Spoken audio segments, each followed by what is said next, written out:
Today there was an update to the front, and I kind of want to talk about that. First things first, they added lightning, and it's kind of cool, but it's kind of loud.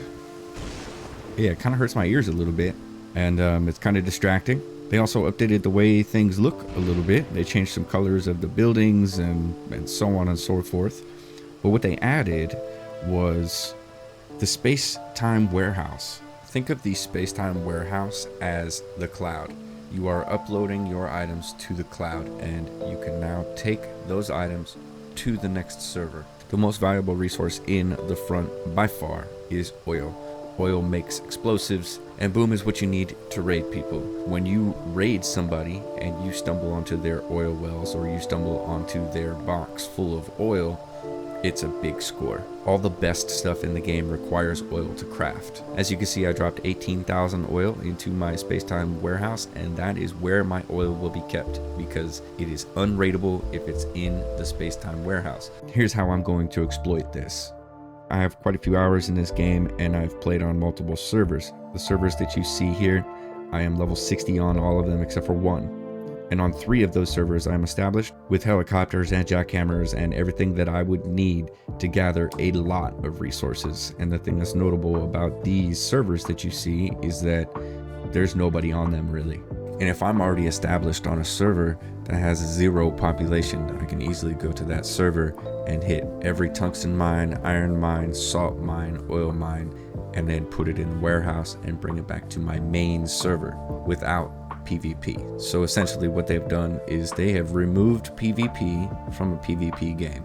Let's say I go out and I gather 30,000 iron, which is not a hard thing to do once you're established. I can transfer that to the warehouse and then go into a brand new game as a level 1 player, spread that 30,000 iron across 19 or 20 forges, and then log out and just get passive XP. Furthermore, I could also bring fiber and be crafting rope at the same time. And when I log back in, I'll be like level 20 or 30 with little to no effort. So leveling up just got faster. I partially understand a little bit why they would do such a thing.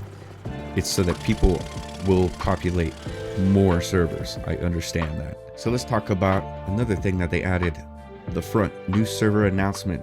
We're planning to open 6 new servers with new rules. The first 15 days of the server will be player versus environment, and on the 16th day, these servers will be switched to player versus player. That's a terrible idea, and I would like to show you why.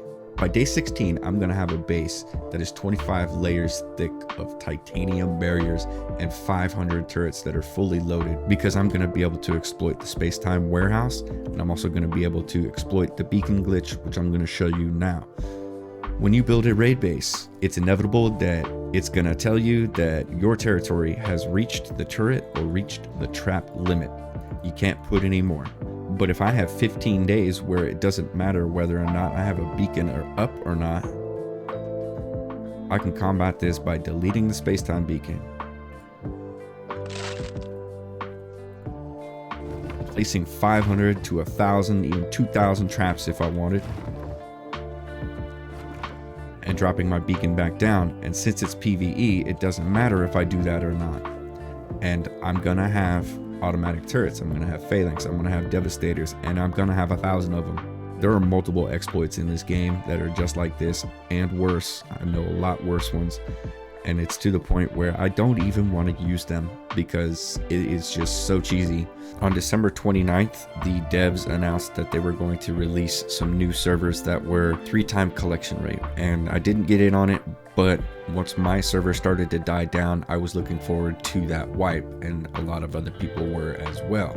It didn't happen. They just decided to delete them, and now I understand why. It's the space-time warehouse could be exploited even further. With a 3-time gather rate server, you could then transfer it over. So they went back on that. I was disappointed. A lot of people are disappointed, and I watched the player base drop yet again. Currently, there are 862 in game. 2 months ago, 3 months ago, there was 25,000. That's not the entirety of this update. However, I don't need to go any further. I'll leave it there. Cheers, have a good day, and I will see you in the next game.